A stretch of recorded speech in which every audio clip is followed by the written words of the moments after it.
பகாசுரன் அப்படிங்கிற ஒரு படத்துக்கு நிச்சயமாக மீடியாவில் வந்து ஒரு பெரிய சப்போர்ட் எதிர்பார்க்குறேன். ஏன்னா நான் ஓப்பனாக சொல்கிறேன், பாரஞ்சித்துக்கு ஆப்போசிட் படம் தான் அது, நோ டவுட். ஏன் பாரஞ்சித்துக்கு அவ்வளோ பெரிய சப்போர்ட் பண்ணணும், ஏன் மோகன்ஜிக்கு பண்ண மாட்டேன்றீங்கன்னு எனக்கு ரொம்ப வருத்தமாக இருக்குது. கொஞ்சம் ஒன்று ரெண்டு சில மீடியாக்களில் சொல்கிறேன், அதுபோல் பேச்சு மாதிரி சில கம்பெனிகள் வந்து பெரிய சப்போர்ட் பண்ணல.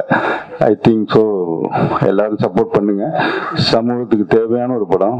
நிச்சயமா மோகன்ஜி இந்த படம் வந்து ப்ரூவ் பண்ணுவாரு. இதுக்கப்புறம் வந்து ஒரு பெரிய லெவல்ல மோகன்ஜி பெரிய கொண்டாவாங்கிறது எந்த வித மாற்றமும் இல்லை. சத்தியமா சினிமா இண்டஸ்ட்ரி நல்லா இருக்கு. நல்ல தரமான படம் எடுங்க, டெஃபினட்டான பெரிய ஷேர் கிடைக்கும்.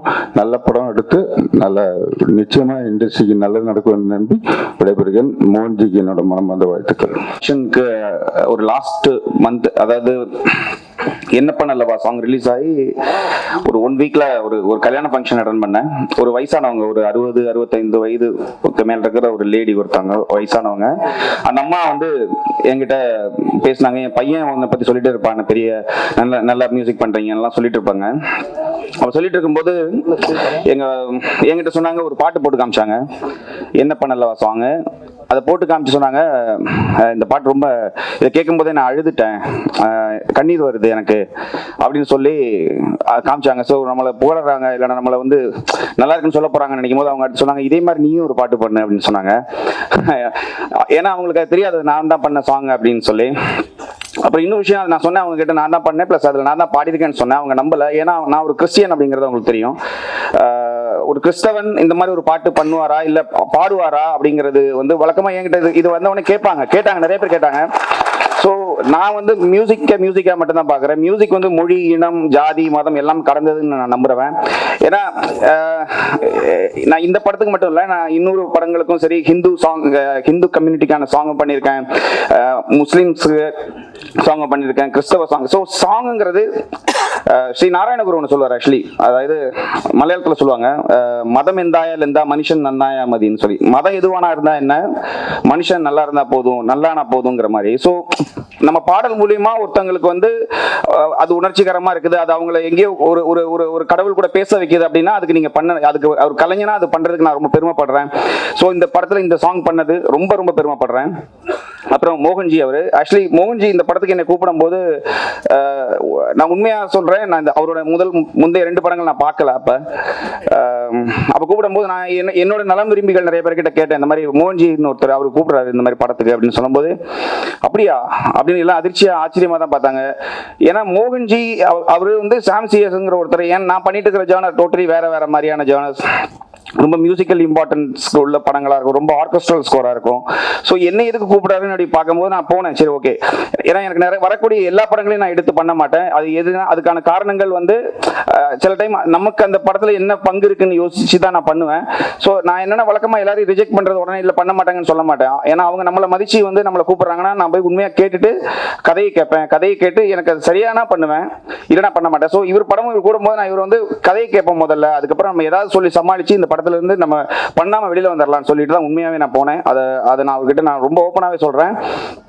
ஸோ கதை கேட்டேன், 2 மணி நேரம் அவர் ஆஃபீஸில் தான் கதை கேட்டேன். கதை கேட்டு முடிச்ச உடனே ஏன்னா எனக்கு சொல்லி அனுப்பினவங்க சொன்னாங்க அவர் ஜாதி ரீதியாக படம் எடுப்பார், ஸோ ஜாதி சம்பந்தமான படங்களாக தான் இருக்கும் அப்படின்னு சொன்னோடனே நான் வந்து சரி கதை கேட்போம்னு சொல்லி போனேன். கதை கேட்டதுக்கப்புறம் தான் தெரிஞ்சது அது ஜாதி சம்பந்தமான படம் இல்லை, ஒவ்வொரு பேரண்ட்ஸும் இது பார்க்க வேண்டிய படம். ஏன்னா அவங்களோட இந்த படத்தில் வந்து பேரண்ட்ஸ் எல்லாருக்குமே வந்து ஒரு என்ன சொல்றது, ஒரு விழிப்புணர்வு இருக்குன்னு தோணுது. ஏன்னா ட்ரெய்லர்ல வந்து ஒரு டைலாக் மாதிரி தான், அதாவது போனை எடுத்துட்டு குழந்தைங்க ரூம்குள்ள என்ன பண்றாங்கன்னு தெரியல.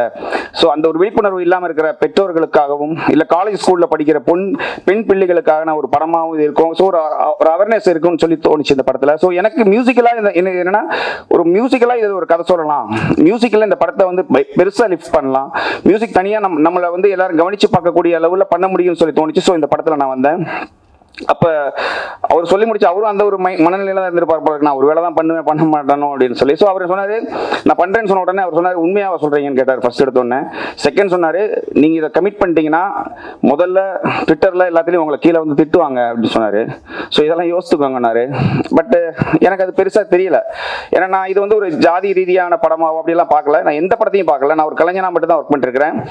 பட் எனக்கு ஒரு ஆச்சரியம் என்னன்னா அதுக்கப்புறம் கூகுள்ல போய் சர்ச் பண்ணி பார்க்கும்போது வழக்கமா சாம் சிஎஸ் போட்டு ஸ்பேஸ் விட்டாச்சுன்னா வரும் அவரோட ஏஜ் என்ன, ஆட்டோமேட்டிக்காக அதுவே காமிக்கும் ஏஜ் எந்த பிளேஸ்னு. அதில் வந்து சாம் சிஎஸ் காஸ்ட் என்னன்னு போட்டிருக்காங்க. எனக்கு ரொம்ப காமெடியாக இருந்தது.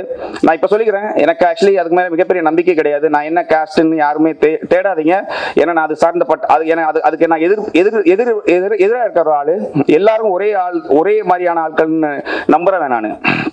இங்கே மேல் கீழ்னு எதுவுமே இல்லைன்னு நினைக்கிறவன்.